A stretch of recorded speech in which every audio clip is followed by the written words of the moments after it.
This is The Scoop for Tuesday. I'm Sean Canan with the WMNF News headlines.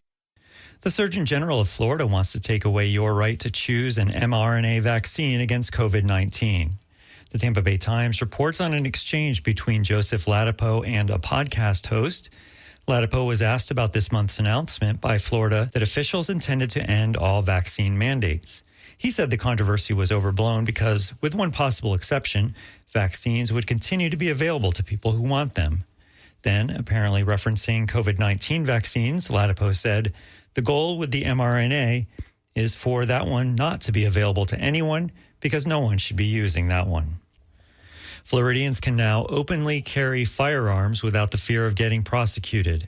Tristan Wood reports the state's attorney general announced that Florida is no longer enforcing its laws that prohibit the open carry of firearms. The move comes after Florida's First District Court of Appeal released a decision last week saying it violates the Second Amendment to prevent law-abiding citizens from openly carrying firearms in public.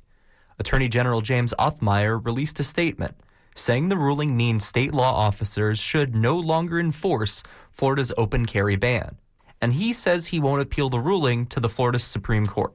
Othmeyer has been a supporter of reducing firearm restrictions. He previously spoke about allowing those younger than 21 to own guns during an appearance on the conservative podcast, The Dana Show. There are Second Amendment infirmities with Florida law.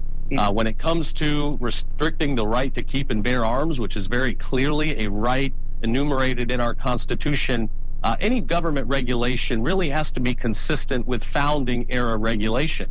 And at the founding, 18, 19, and 20-year-olds were not prohibited from purchasing firearms. Indeed, they were encouraged and oftentimes required to do so if they were serving in the militia. The ruling still allows parts of the law that prohibit people from brandishing weapons in a threatening or careless way and gives businesses the ability to control whether weapons are allowed on their private property. Othmeyer says those types of restrictions will still be enforced. I'm Tristan Wood. Florida had the second largest growth in the nation in the number of uninsured children from 2022 to 2024. That's according to a Georgetown University analysis of new census data. WMNF's Chris Young reports Florida nonprofit groups held a press conference analyzing the data and emphasizing the state's health care coverage gaps. Joan Alker is the executive director of Georgetown University's Center for Children and Families. Alker says that with the end of COVID-era protections and Medicaid unwinding, many in the state have lost coverage. And I think Floridians are often surprised that, for example, Alabama has historically done a much better job at having a lower uninsured rate. It remains lower than the national average. So does Louisiana. Jennifer Wiedmeyer's son Hayden was born with a rare chromosome defect and requires extensive care.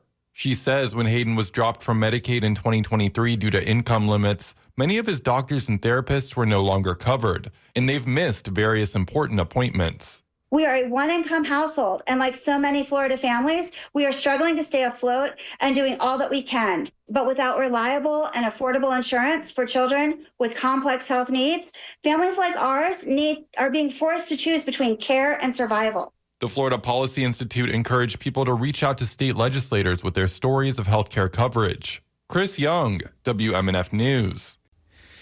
The Office of Florida Attorney General James Othmeyer urged the U.S. Supreme Court yesterday to reject an appeal and clear the way for tomorrow's scheduled execution of David Pittman in the 1990 murders of 3 people in Polk County. Pittman's lawyers appealed to the U.S. Supreme Court last week after the Florida Supreme Court rejected their arguments.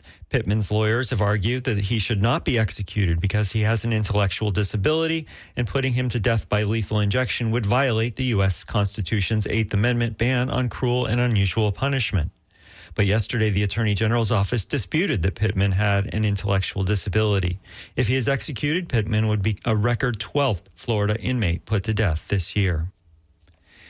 An Orlando restaurant owner has turned 49 parking spots outside her eatery into art spaces. This move is in response to a state mandate removing rainbow-colored crosswalks and other street art in Florida. Critics say that was another attack on the LGBTQ plus community by the administration of Republican Governor Ron DeSantis. It will be partly cloudy today with highs near 90. A stray shower or thunderstorm is possible early tonight with overnight lows in the mid-70s. Tomorrow, scattered thunderstorms will develop later in the day. Highs will be in the mid-80s. I'm Sean Canan with the WMNF News headlines. This is The Scoop, recorded at WMNF Tampa.